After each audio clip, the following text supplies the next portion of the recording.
what's up, guys? How y'all doing today? Well, baby, if your name is Charlotte, baby, I want to say a thank you. Miss Charlotte slid into my DMs with a really sharp question. And baby, it cracked open something I've been side-eyeing for weeks now. Because while everybody's been distracted by the headline charges, we haven't stopped to ask, why wasn't Diddy charged with obstruction? And why wasn't he charged with those firearms?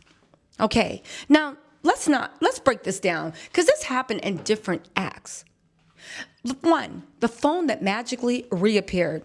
Let's start with the basics. Diddy and his team didn't just misplace a phone. No. They straight up acted like it didn't exist. The prosecution asked for all devices, and this one just poof.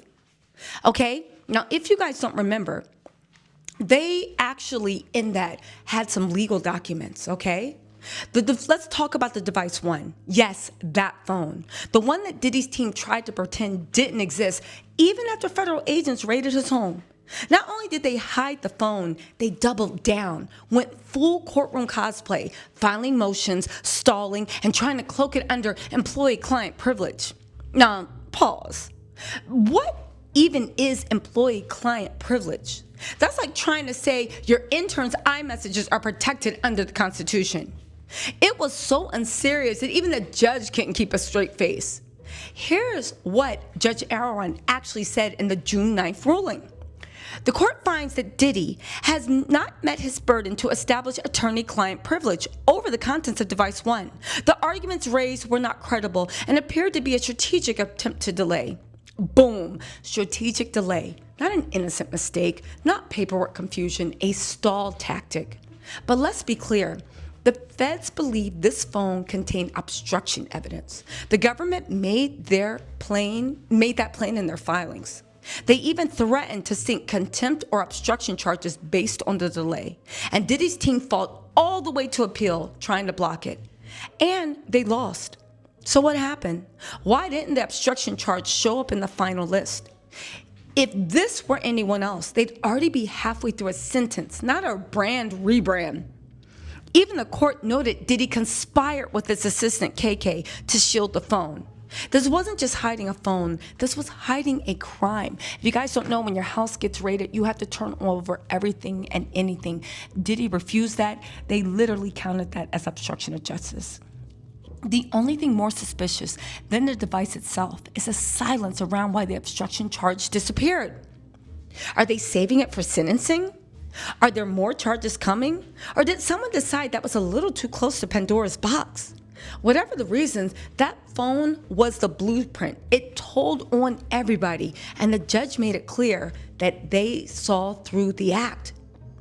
Now, let's also talk about the witness tampering, or as Diddy's attorney likes to say, just helping out. Let's talk about the sudden urge Diddy had to play pro bono defense coordinator for half his former staff. Because the moment the feds came sniffing, what did he do? He started reaching out to the very people who had accused him of harassment, abuse, and violence, and decades of psychological torment. And what did he offer?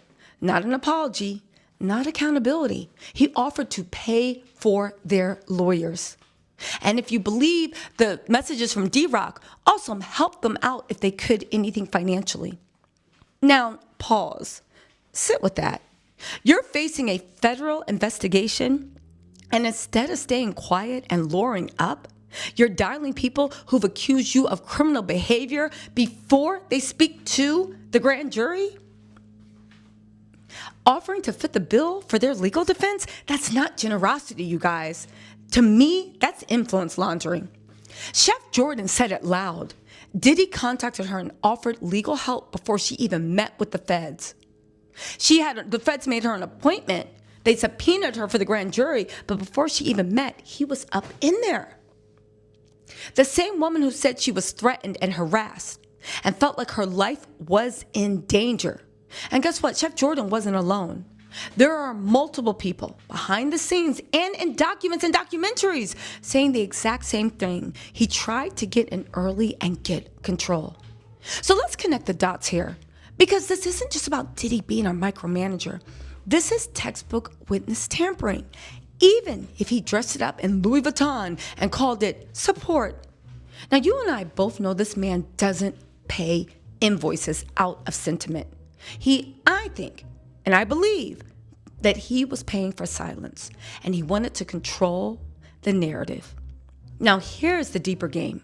When you offer to pay someone's lawyer, especially before they speak to the government, what you're really doing is planting a seed, letting them know you're still in control, that whatever you did to them, you still have the money, the reach, and the nerve to frame it as a favor. Let's not forget that nobody was supposed to know that the feds had contacted her, and a lawyer, she said she still has the email, said, Mr. Combs knows you've been contacted, blah, blah, blah. He'd like to pay for your lawyer.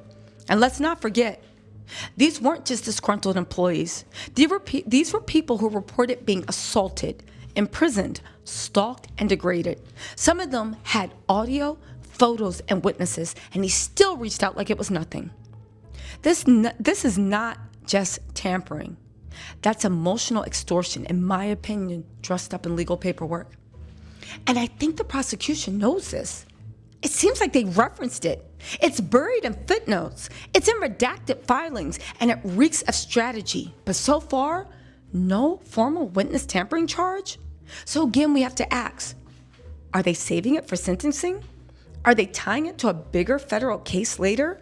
Or are they worried that filing that charge opens up a Pandora's box of retaliatory witness intimidation and industry exposure? Because to me, here's the truth. If they confirm tampering, they have to admit people were pressured, and maybe they still are. The fear, the silence, the long delays in coming forward, it all starts to make sense when you realize that witnesses weren't just afraid of legal consequences, they were afraid of Diddy's reach, financial, physical, and reputational. He didn't just intimidate people with threats, he intimidated them with favors. Baby, listen, so why didn't they charge it? What game are the feds playing? Here's the million-dollar question, and the one Charla sniffed out. If the feds knew Diddy hit a phone, which is evidence, if a judge ruled his arguments were not credible, if witnesses said they were contacted before they could talk to investigators, why didn't the DOJ charge him with obstruction or witness tampering? Okay, so let me break this down. There are 3 likely reasons, and each one says something disturbing about how powerful men get handled by the system. And let's also not forget those firearms. You found AR-15s with magazines or assault rifle, whatever it is, semi-automatics with filed off serial numbers? Diddy is rich enough and the security company is well connected. They don't need anything with filed off serial numbers. Now, why isn't the government, or why didn't they push forward? Well, some people say it might be chestnut checkers, and the feds prioritize the slam dunks. When prosecutors build cases like this, especially high-profile ones involving celebrities, trauma victims, and long timelines, they often go for what's easiest to prove beyond a reasonable doubt. The Mann Act violations, easy to prove. Timeline, receipts, witnesses. Obstruction and tampering, those get murky. Defense lawyers can spin them, confuse the jury, and drag it out. That's exactly what they did with the RICO charges and the sex trafficking charges. That is what happened. So what did the feds do? Did they lock in the clear charges to win a war quietly and deal with the rest during sentencing or future filings? Remember, this case isn't over. Diddy's not even close to sentencing, and we've already seen the DOJ reference these behaviors in court. They're just not formally labeled as charges yet. Now, this could be a strategic hold. Some people surmise that there might be more coming. Let's not forget that the Southern District of New York is known for RICO, conspiracy, and layered takedowns. They built cases over years with silent filings, sealed indictments, and multiple waves of charges. It's entirely possible, and let me say this clearly, that obstruction and witness tampering are being saved for a second round. Why? Because once they charge that, they can compel testimony from insiders. They can subpoena people like KK. They can demand encrypted chat logs, and that might expose more crimes, more people, and more dirt. They don't just want Diddy in prison. They might want the entire structure dismantled, and the enablers, the bagmen, the cleanup crew. This isn't just about Diddy if you look at it like that. This is about how many people helped him hide it. And get this, and this is one we have to look at. It could be fear of exposure. Charging obstruction might blow open the whole industry. Now, here's the darkest possibility. Charging Diddy with witness tampering or obstruction might mean acknowledging the scale of the cover-up, and not just Diddy's. If they admit Diddy was interfering with witnesses, the next logical question is, who else helped? Who pressured these witnesses to stay silent? And which companies turned a blind eye, and why? That's not just a criminal case, that's a public reckoning. And maybe, just maybe, the government wasn't ready to open that door. At least, not yet. You guys, the evidence is sitting in plain sight. The judge saw it. The public saw it. Hell, we've been reading the redacted filings together for weeks. But still, no obstruction charge, no tampering charge, no gun charge. Either the feds are saving it for something bigger, or the feds are scared of what charging it would truly reveal. Either way, you guys, this is something that's not going to go away. This is something that is not going to go away. I do want to leave you with something delicious to consider.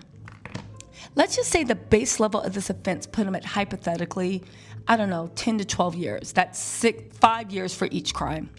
The judge can add enhancements for obstruction of justice, abuse of power, leadership role in a criminal scheme, not RICO, but criminal scheme, and more. They could be saying, you want to hide phones? That's 2 points. You want to intimidate your former chef? That's another 2 points. Create a culture of silence where people fear testifying? We're stacking the deck, baby. Suddenly, your 10 to 12 year bid looks a lot more like 20 years. No parole, no reduction, no house arrest. And let's not forget the vibe the judge already gave in his ruling, where he said the court finds these arguments to be part of a strategic effort to delay and obscure discovery. Translation, you play games with the system, and the system does not forget. Okay? Again, you guys, so no, the obstruction didn't vanish.